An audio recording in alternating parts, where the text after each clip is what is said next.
Welcome to the Tao of Our Understanding Recovery Podcast. In this podcast, we discuss mystical works of literature and how they relate to recovery. We hope you enjoy today's podcast episode. Hello, this is Buddy C. Welcome to the Tao of Our Understanding Recovery Podcast. Today we have Brian and Drew and Oscar. Good to have you guys. We got our regulars today. Of course, you guys are welcome to join us too. A lot of people are intimidated by the text, so they're afraid to come join us, but you can come and just listen. You don't have to share, or you can share pretty much as you want to. You can email me at info@buddyc.org and I will get you the Zoom link, or we keep that Zoom link in our private Facebook group by the same name as the podcast, the Tao of Our Understanding, with the same logo that we have for the podcast. Okay, today we will be talking about the 75th verse of the Tao Te Ching. We're also talking about, there's 81 verses. We're talking about what we were going to go to next. And I think that we're going to do the Chuanzi, that's spelled Chuangtzu. We haven't quite determined yet which translation we're going to use for the text, but we'll let you guys know if you want to. Then you can maybe, if you don't have a copy of the Chuanzi, you may want to buy one. Okay, the 75th verse of the Tao Te Ching. Let's do our regulars. Can we start with you, Drew? Sure. Verse 75. Yeah. When taxes are too high, people go hungry. When the government is too intrusive, people lose their spirit. Act for the people's benefit. Trust them. Leave them alone. Man, that's not very much. That's not. Mm-mm. Okay. Brian? Yeah, I'll read the Derek Lynn. The people's hunger is due to the excess of the ruler's taxation, so they starve. The people's difficulty in being governed is due to the meddling of the ruler, so they are difficult to govern. The people's disregard for death is due to the glut in their ruler's pursuit of life, so they disregard death. Therefore, those who do not strive for living are better than those who value living. Those who strive for a living are better than those who value living. Okay.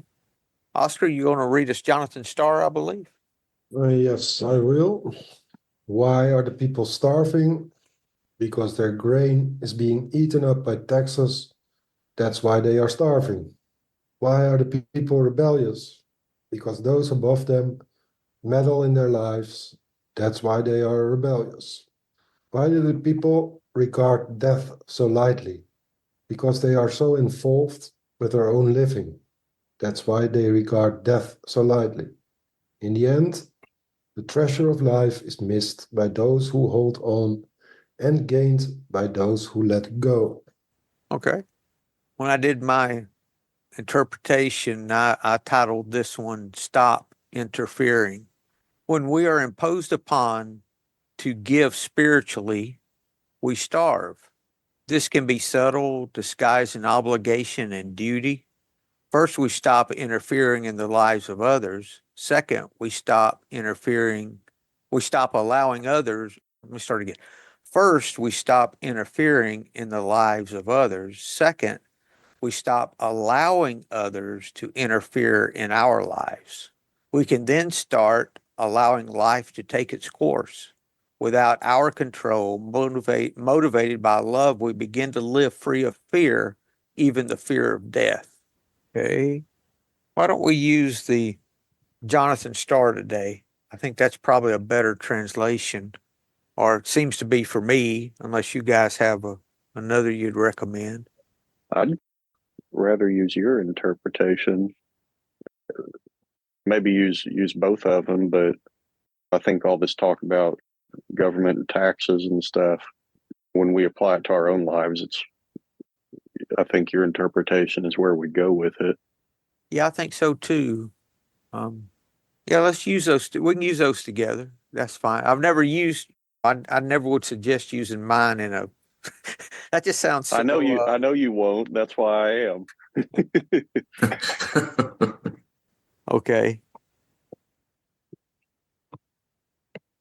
By the way, anyone who's interested in a copy of my interpretation in PDF, you can just go to buddyc.org and download one from there.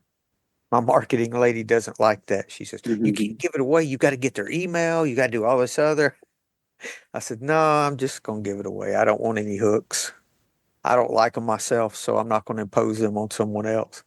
Hey, that's what this chapter's all about. Kind of, isn't it? Isn't that funny? Yeah. And it was so hard for me at first because I wanted to hold this book a lot closer than I should. So the first time it was impressed upon me from within, I said, I might want to give the PDF. Oh, no, I can't do that. They won't go buy a book at Amazon. Mm. I worked hard on this book. I'm like, well, wait a minute. It was given to me. I've got to give it as well. If you love something, let it go. First, it was I have to, and it's becoming I want to. There you go. Let's just read each together, one stanza at a time. I'll start with the Jonathan Starr. Why are the people starving? Because their grain is being eaten up by taxes. That's why they're starving. Starting to see that their condition here is caused by the action of someone else, which is not what we see in recovery. Maybe if instead of looking at it from the point of the person starving, look at it from the point of the government in the situation. So if you looked at it personally as the government, my body, why am I starving spiritually is where I went, was to all of this is a spiritual ramification What am I doing to cause distress in my life. in my life and in others' lives? Yeah. Yeah. What's causing this? And it's because my sustenance is being eaten up by something else. I'm demanding that others give to me. Or how about this? I get to pull an Amy that used to come and I get to throw some big book in. Talking about alcohol. This is on page 85 in the top paragraph. It feels as though we had been placed in a position of neutrality, talking about alcohol, safe and protected.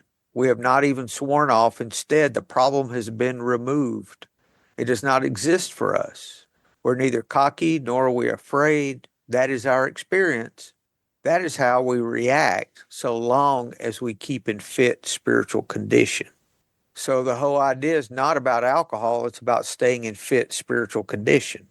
So if we let other things eat up our presence, the present moment for us, let our fears dictate, we're not going to be in fit spiritual condition. And we won't be starving if we are in fit spiritual condition. Buddy, what comes to mind for me is I'd heard others share that anything I put in front of my recovery, I stand a chance of losing. What I compromise to keep, I'm going to lose. Mm-hmm. That kind That's of thing. it. Yeah. And I said, of course, I titled it "Stop Interfering." When we are imposed upon to give spiritually, we starve. What did I mean by that? Can somebody explain to me what I wrote there, please? Well, it brings to mind the chapter, it's a few weeks ago, maybe a couple months ago, about just doing things out of obligation, doing things out of habit, doing things ritually for like fear of punishment for not doing them, rather than you actually have some internal motivation to do them. Yeah, I said the next sentence, this can be subtle, disguised in obligation and duty. Yeah. There's a big difference between acting compassionately because we want to and acting compassionately because we think we have to. That's what we talked about earlier is, Mhm. wow. And going back to how this affects us in addiction, I know in my life I do much better staying sober if the desire comes from within rather than if I feel like I have to because of this external thing. If it's externally motivated, then that doesn't last nearly as long. It's not nearly as successful as if it's internally motivated. Yeah, that's different from acting your way into right thinking, Mm-hmm. because we're talking about doing something because an outside force is pressuring us. For example, I have a meeting that I'm chairing, and it's out of obligation, and I'm going to a group conscience today and tell them with a little bit of time, I'm not going to chair that anymore. And it's just not, I'm not helpful, and they're not. Actually, if anyone shows up, we've got a small group, so I think they just needed to stop the meeting. But at this point, I'm out of obligation going. I don't want to, but I'm doing it. It'd be much better if I wanted to do the meet. I did it first until I saw the small amount of interest in a small town. It's hard to have a meeting every day. I hope we rethink that. Yeah, and I was thinking about all the ways that I feel obligated to do things at times that have a that are have a spiritual element to them. It's one thing to say I'm going to do service in that area. It's another thing to do it not from any kind of inward motivation, like you're being pushed in that direction. It's totally different from my sponsor asking me to do something that's helping my sobriety. Because what happens is when I do something out of obligation, I don't really do it from a place of compassion. It might look the same on the outside, but what's really happening is I'm there for something other than compassion. I'm there because I'm afraid I'm going to disappoint somebody. It's got a fear base to it when that starts, doesn't it? Yeah, that's the quickest thing to lead to resentment. Yeah. Yeah, that's definitely fear based. When you're given from a deficit. To me, that's such a fine line, though, It is, isn't it? because I've always heard that service is not convenient. That's why I was saying that it's different. We've got three different things going on here. I do service because I want to. I do service. Usually that starts because back to the have to, because I'm either my sponsor has told me to do it in the past, or I know that doing that is going to reap results in my life. Because what I give is what I get. So if I'm giving compassion or am I giving obligation? Am I giving duty? Because that's really what I'm giving, no matter what the action looks like. Even if I'm doing something that I don't want to do, if I'm like praying for the person I resent, I'm doing it from a place of surrender, a place of that I want to be better. I want to feel better. I want to get rid of this. That's much different. I got to do this, blah, blah. If it starts with, then I need to check it out, right? Hmm. Yeah, one thing that reminds me of is exercising. I can know that I need to exercise. It'll be good for me. I don't want to do it right now, but I'm going to do it right now because I I need to build that habit. It's good for me. It's healthy for me to do it. I'm not just gung ho about it in the moment. I might not. I might really not want to do it, but I'm going to do it anyway because I know in the long term it's good for me. And that's different from I don't want to do it right now. This person is telling me to do it. I'm being forced to do it. I don't I don't think it's going to help. I don't think it's going to I don't have any long-term motivation to do it. And that just reminds me of what you said about praying for somebody.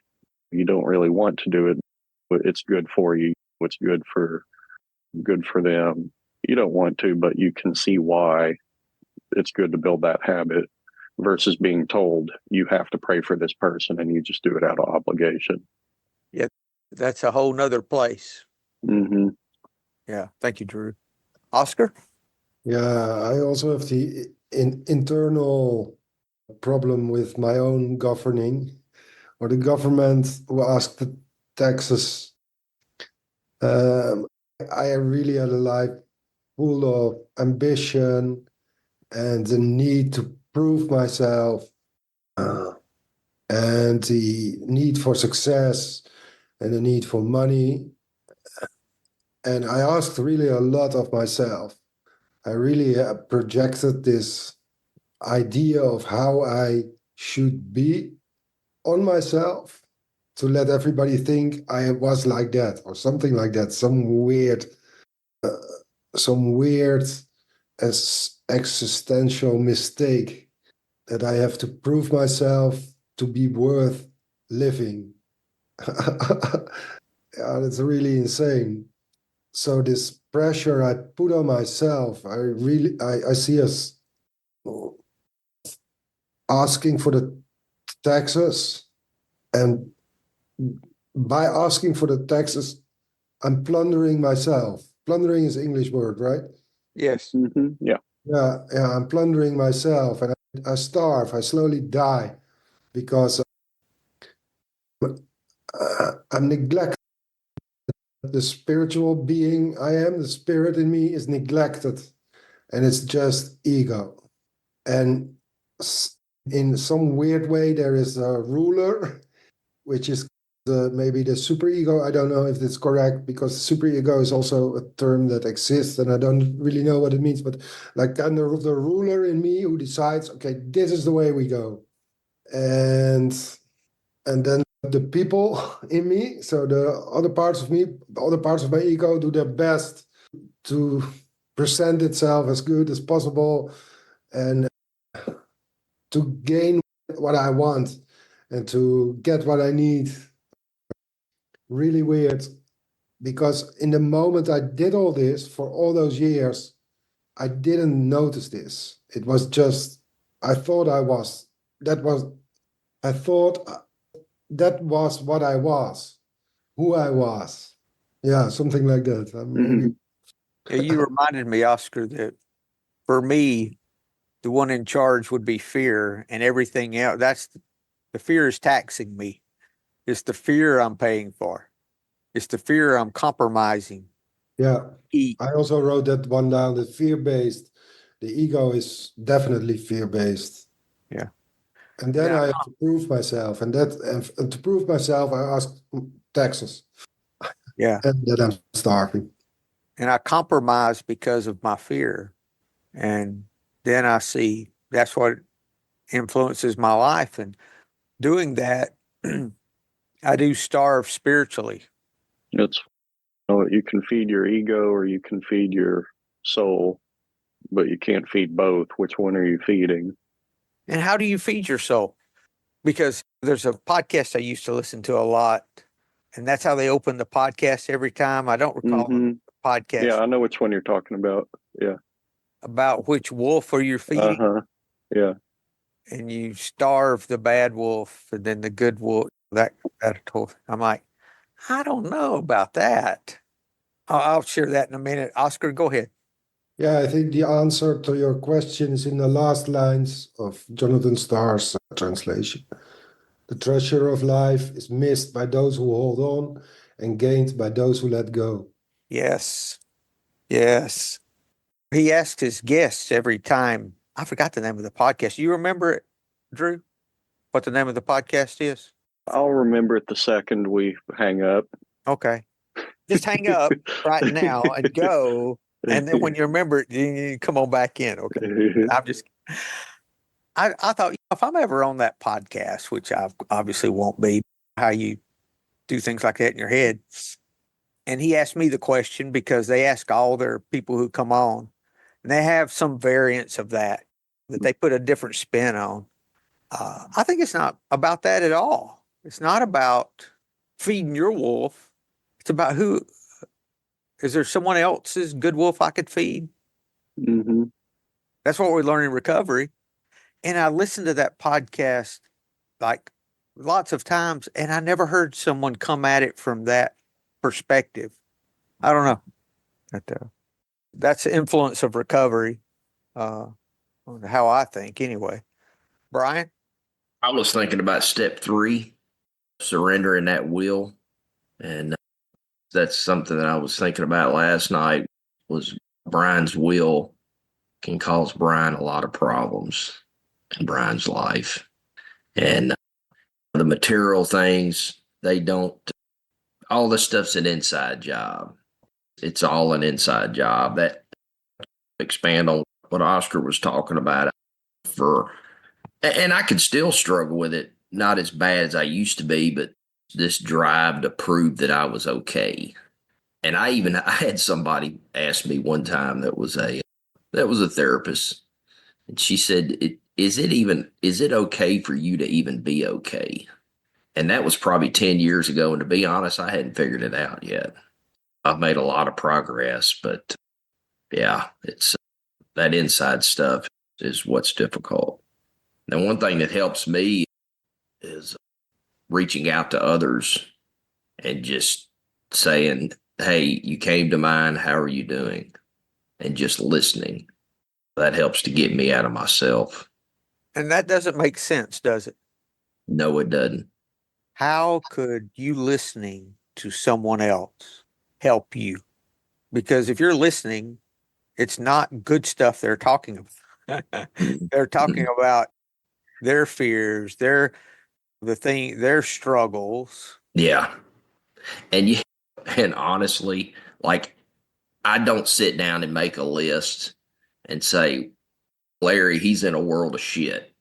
He's much deeper than me. So let me call Larry and ask him how he's doing. Yeah. I don't do that. And I've got friends that are outside of recovery that I call and just say, man, how are you doing? I got a friend of mine that his mother lost her house and now she's living with him. He lost his wife. I guess she's been gone 5 or 6 years. And I try to keep in touch with him. And so that's what helps me. Thank you, Brian. Yeah, thank you, Drew. We came up with it at the same time. Yeah. The One You Feed is the podcast.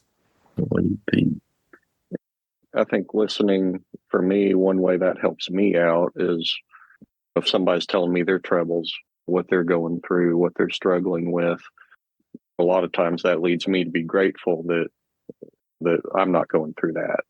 With a friend, I'm in my mid 40s. A lot of my friends were dealing with aging parents, and my parents are still really healthy and they're both completely sober. And if I talk with somebody who they're dealing with a mom who's going through dementia and a dad who's drinking 24/7, that just makes me really grateful for what I've got right now.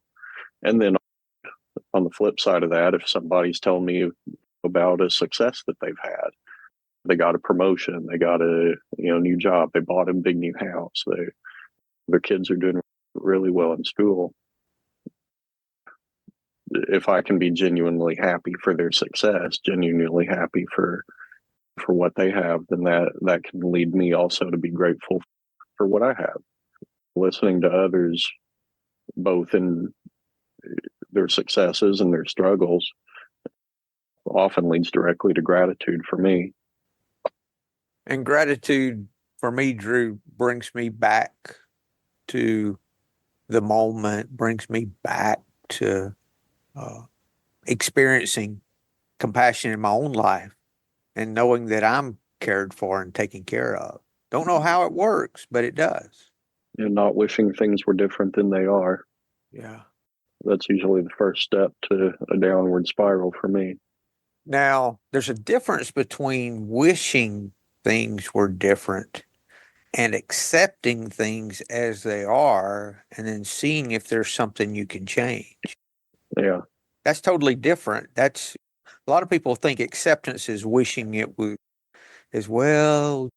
I'm just going to do nothing. Probably that's what they think of as acceptance, is approval. We're not talking about approval.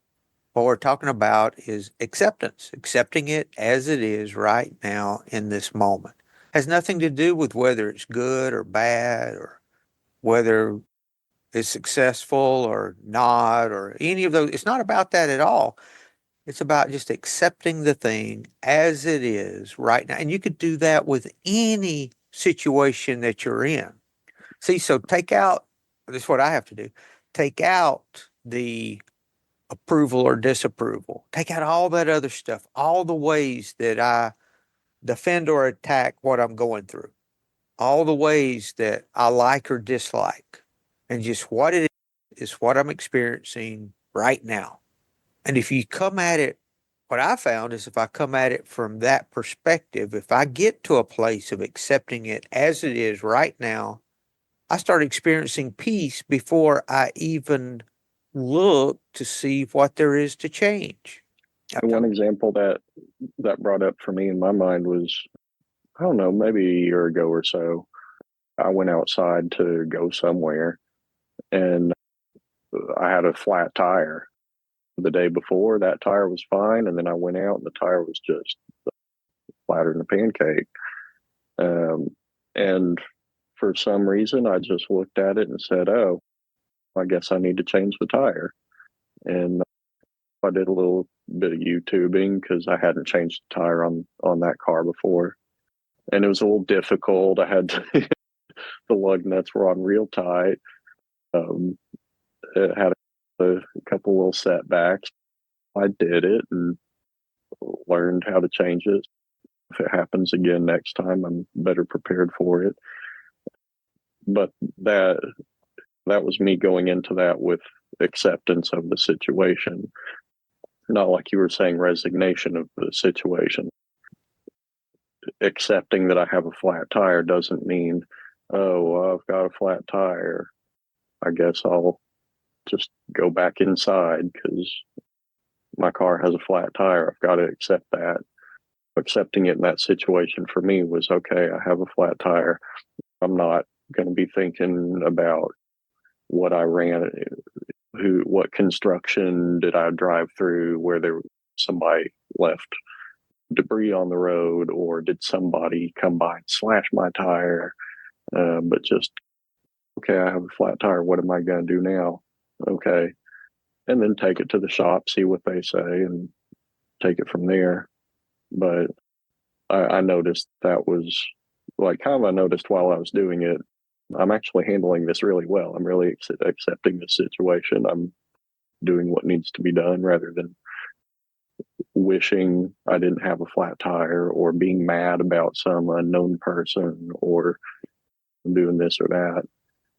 When you get in your head, I bet it was this, and then you're all upset while you're trying to change. Mm-hmm. Yeah. Yeah. So yeah, that was just an example that I thought of when you were talking about that. Yeah, that's a good everyday example. I've got one that's not an everyday example. When my son was sick and was passing, I could have acceptance while that was going on. Doesn't mean I wanted it, doesn't mean I approved. But once I got to a place of acceptance, I experienced peace immediately. Actually, it was in levels. As I accepted it, I got more peace.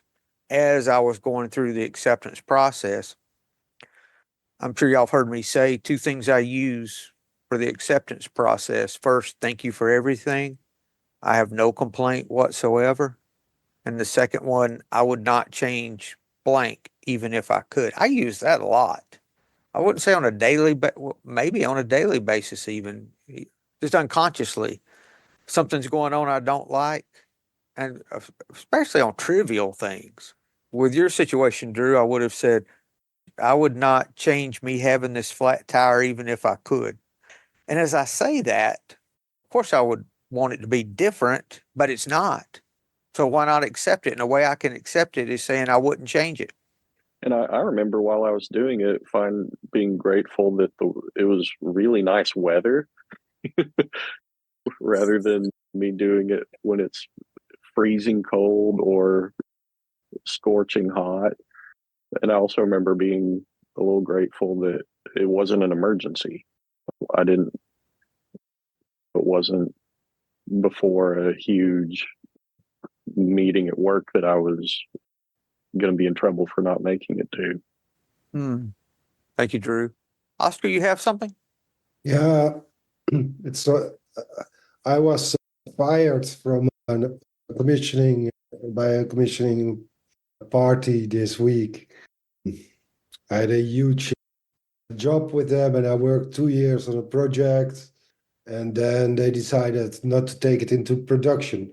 Well, actually, production had already started. So from after the Christmas holidays, they would start production for filming it. And suddenly they say, no, we're not going to do it. And then this week, I really went through all the stages which Drew described with the flat tire. It's exactly the same. It's so wonderful. And it's a really beautiful week. It's really amazing to be able to do this in a sound and healthy way instead of angry, disappointed, and on booze, probably. On booze or on drugs. Now I just had meditation, small walks, and accept also the disappointment, and accept also the anger, and accept all the feelings and let them go. And it's so wonderful after 3 days of living like this. It was like this morning I walked, because now it's afternoon here. So this morning I walked to a meeting in the city, a Saturday morning meeting, and I thought, I'm at peace. I'm at peace. It's gone. My worry is gone. My anger is gone. There's just peace. It's okay. And then I thought, oh my God, I learned so much in this week. Now I feel actually grateful for them stopping the project, because otherwise I would have been in ambition, onto success, onto doing my best, working hard. And now I had this kind of gift from a higher power to get closer to the higher power. And that's really lovely. And it's a really nice experience. So it's somewhere between the death of your son or the sickness of your son and a flat tire. Somewhere between those two extremes. I was there too, accepting all week, and it's wonderful. But isn't that life? All three of those situations is part of life. That's it. And we're going to experience rainfalls on the just and on everybody, just and unjust, anyone and everyone. We're all going to experience. That's life. It reminds me of that parable you told recently, the farmer who goes through all these, losing the horse and son breaks his leg. Reminds me of that. Yeah, that's a good That one is also huge in my, when I have bad news, things like this, I always check with the farmer. The farmer story, wonderful. Brian? I was just thinking, I had several things that had started piling on over the past few days. And yesterday I received a Christmas present that I'd bought for myself, and item I'd got on clearance, and was really just tickled with it. And got it here, and it's defective. Oh no. And so now the miracle is I called the place I bought it from, and I was kind with the lady, and I literally had this thing out of the box for 10 minutes, and she tells me that I've got to go to the manufacturer. They can't help me. And I was like, okay. So I call the manufacturer, stay on hold for about 10 minutes. And anyway, the lady comes on and she says, I can send you the parts to replace them. And I said, you know what? I'll do that. I'll change it out. And it's a small gas grill. The gas valve is bad. And I said, you know what? I'll disassemble it and put a new valve in there and take care of it. So I did that, but I felt good about it afterwards. I was not happy, but I was like, I didn't put any negative energy out to the universe. And then fast forward, felt good about it. Anyway, I get up this morning. I've got a text from a friend of mine who's just flat eat up with cancer. And it's just a terrible situation. And matter of fact, when I found out about it, I guess it was probably 9 months ago, I told another friend about it, and he said, man, he said, Tom always looked like he was winning. And I thought that's exactly. But anyway, I get up this morning, I get this text from him, and it's just worse. None of the treatments are helping. And he says, this guy's a medical professional, but he's not an oncologist, but he said, I've Googled it enough to know that I've probably got 4 to 6 months to live. And I was like, who in the hell am I to be worried about my little grill? And I hadn't responded to him yet, to be honest. I don't know how to respond to that. Is there any way I can help? Yeah. That's it. I don't know. That's probably what I would respond with. Yeah. Mm-hmm. That's a good way. Yeah, Appreciate that, buddy. If he's close by, I might offer to swing by with a meal or some coffee or. Yeah. He's in Memphis, but the meeting that I know him from, he's around the corner. And there has been several of us that have picked him up several times and took him to the meeting. And, but yeah, things like that help me keep my ego in check. Thank you, Brian. Just read a little more. Okay, I'm in Jonathan Starr. Just going to read the second and third together. Why are the people rebellious? Because those above them meddle in their lives. That's why they're rebellious. Why do the people regard death so lightly? Because they are so involved with their own living. That's why they regard death so lightly. I would take that second one to mean involved with their own living, as in running their own lives. The third step that you were talking about, Brian, about letting go of your cares. That's how I would. Anyone see that differently or have any input? Yeah, I see that as going back to what we were talking about. They're focused on feeding their ego, that part of their lives, that side. Oscar was talking about the side of their lives that they want to show others, that they want to get approval from others from, or avoid criticism or judgment from other people. Yeah, I can see that. That facade, Right. walking around holding that up. Or it's up to me. It's up to me to get this done. I'm involved in my life when I do that, overly involved. Yeah, rejecting help, rejecting other people. Well, not coming from a place of surrender, Drew, coming from a place of, I've got this figured out. You show me twice, I'll take it from here. It doesn't work that way. And that first paragraph talking about, do what? Hey, buddy, I was going to say though, how do you deal with people that live their life that way and it seems like it's working for them? I'm going to get up today and I'm going to take over the damn world. Here's the section I'm taking over. And then at the end of the day, they're like, on tomorrow to the next place.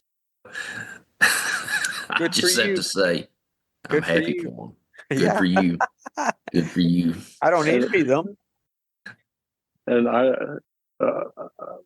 we talk about that off and on in one of my other meetings. How do you deal with other people who seem to be functional alcoholics, or they've got all their stuff together? They go through life, like Brian was saying. And it's easy for me to realize that through a lot of my life, I think other people viewed me that way, but internally, I was a mess. I was not good internally at all. I didn't like anything about what I was going through. These people who seem to have it all together, the functional drug users or functional alcoholics or functional addicts of any kind, yeah, it might look like they've got it together, but I know from experience you can look like you've got it together, and internally it's misery and chaos. And Drew, but a lot of people just live their life and are okay and happy with their life and go through. And it's nothing wrong if you want to live your own life, but we have found nothing wrong if you want to control and think it's up to you to get up and make it happen. If that's how you want to live, is fine. But for me, I have found I was that person, and for me, I found a better way. That's all. Mm-hmm. Yeah. That's all. And it's interesting. The first paragraph I read about rebellion says, because those above them meddle in their lives. So that's what we're talking about, being involved or meddling in our life. I don't know if I'm going to manipulate this or take control of this because I don't think it's going the way I want it to go. And I usually give this much, but this month I just don't think I should. So I'm going to cut. I'm not going to do that this month. Although those ways I meddle in my life and let my fear control how I respond and react. The way I said that was, first, we stop interfering in the lives of others. Second, we stop allowing others to interfere in our lives. It's almost like the rebellion why are the people rebellious? Because of the actions of those in control. Okay, personal application is this: I stop interfering. So guess what? People stop interfering with me. I get what I give every time. Or you could have a lot of other examples of that would speak to spiritual fitness. We can Yeah, then start, as a result of those two, stopping interfering in others' lives.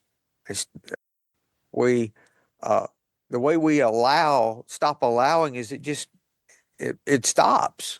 Stop allowing others to interfere in ours, so we have less interference. We can then allow life to take its course. That's what we're talking about.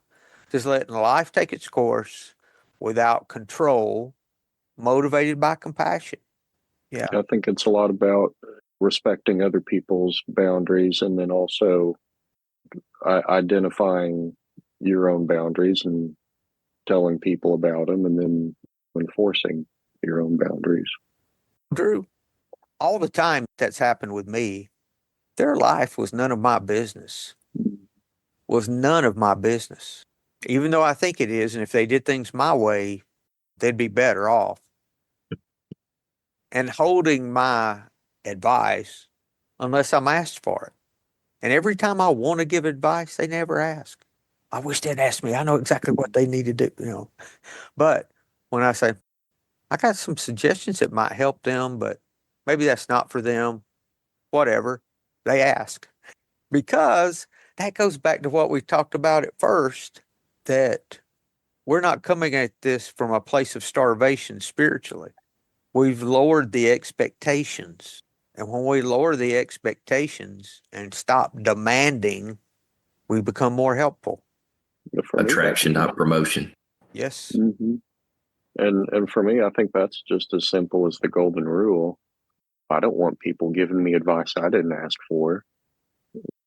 Why would I just start giving people advice they didn't ask for? And the end result is we begin to live free of fear.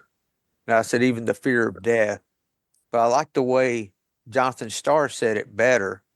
All this is about living free of fear. This whole deal. That's what it's about. The treasure of life is missed by those who hold on and gained by those who let go. Letting go is a form of death because whatever that is dying to me. We go through that all the time. We have, births and deaths all the time in our life. All the time we have birth and we have death. Birth, death. Death is just as natural as birth every time. Usually we're excited about the death, or excited about the birth, and then the death we don't want to happen. We hold on, even our physical death, but also when we talked about this last week about things dying in our life. When something's dying, we want to hold on. But the way Starr said it, which is really good, the treasure of life is missed by those who hold on. those who won't allow something to die, or it's going to die, let's say physically even. This is coming and you're so afraid that you lose the moments you're in up to it. We do the same thing with everything. Oh, I'm in this relationship, but I can see it's not going to work out, blah, blah, blah. And the times I could still enjoy of the relationship, guess what? I can't because fear is controlling my life. I'm afraid of the death coming, the job, anything. The production, would that be a production contract, Oscar? Fear that they're gonna cancel for some reason, and if you're afraid all the time, number one, you Yeah, can't do as good a job. Number two, you can't enjoy yourself because you're full of fear. Yeah, it's good.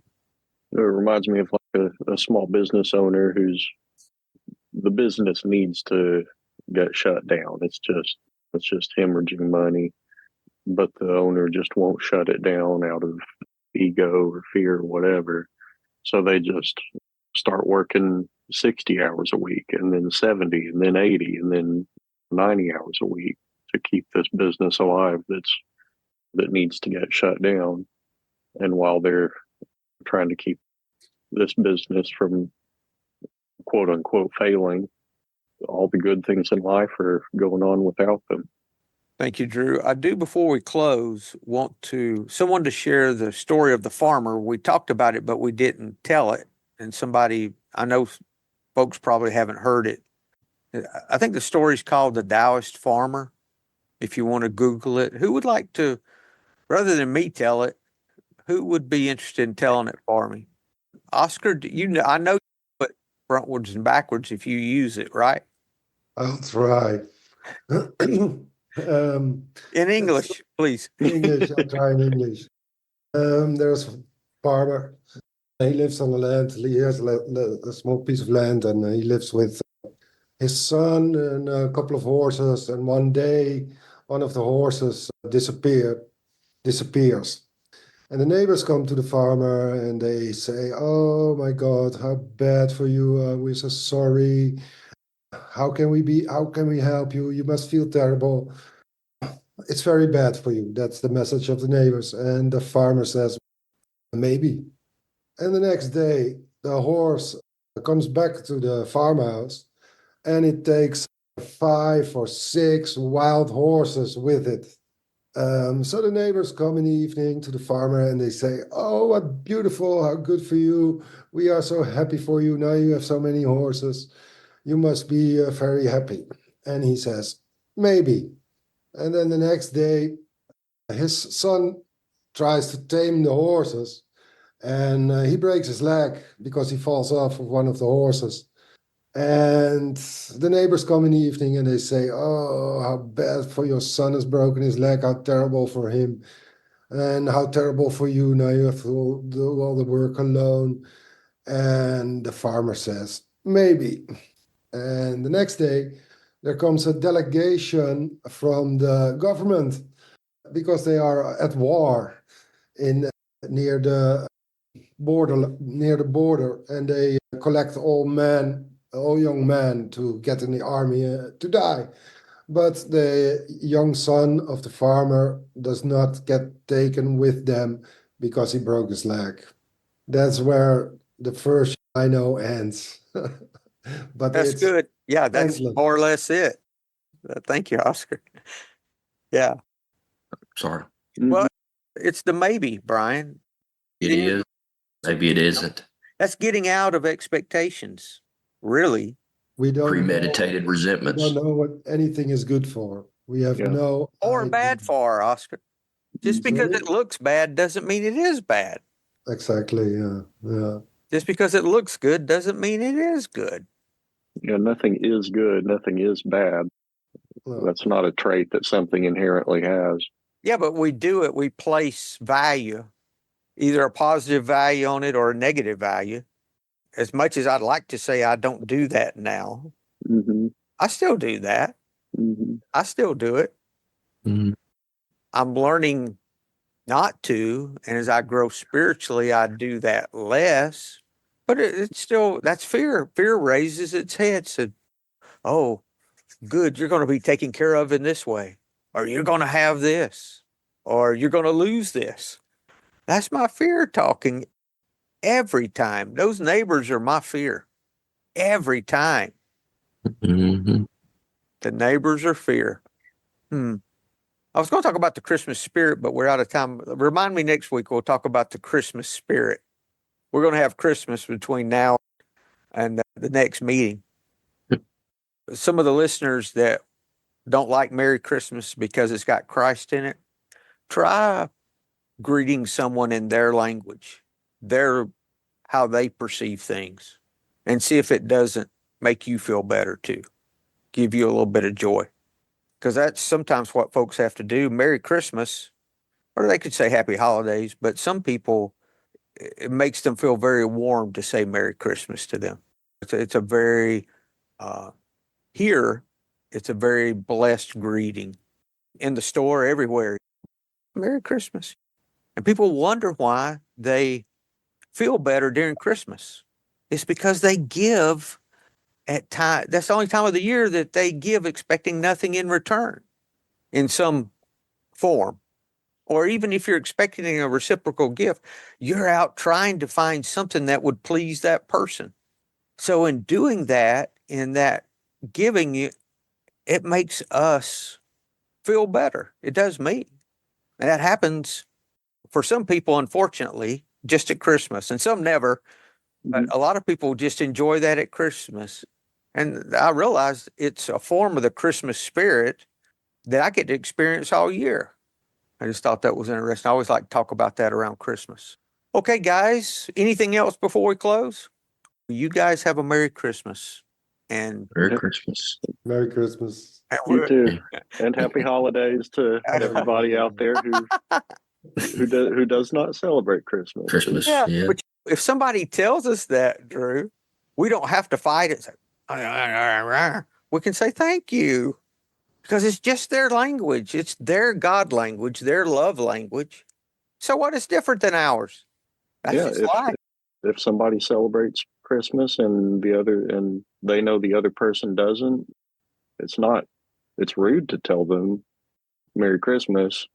If you know that. Yeah. But if you don't know that and you're in a store checking out, that happens all the time now. Merry Christmas to everyone. If I don't like that, I don't have to fight it. I can say thank you. Merry Christmas to you. Try speaking a language that you're not used to speaking and see if you don't enjoy it. Doesn't mean you haven't been true to yourself. If I knew, what do y'all speak, Oscar? What language do you speak? Dutch. Dutch, okay. If I learned some Dutch and spoke to Oscar in Dutch, doesn't mean that I neglected my English and did something I shouldn't do. I butcher English already. But it wouldn't mean that I wasn't loyal in somewhere or did something wrong. And I think it's the same way spiritually. Everyone has their spiritual language.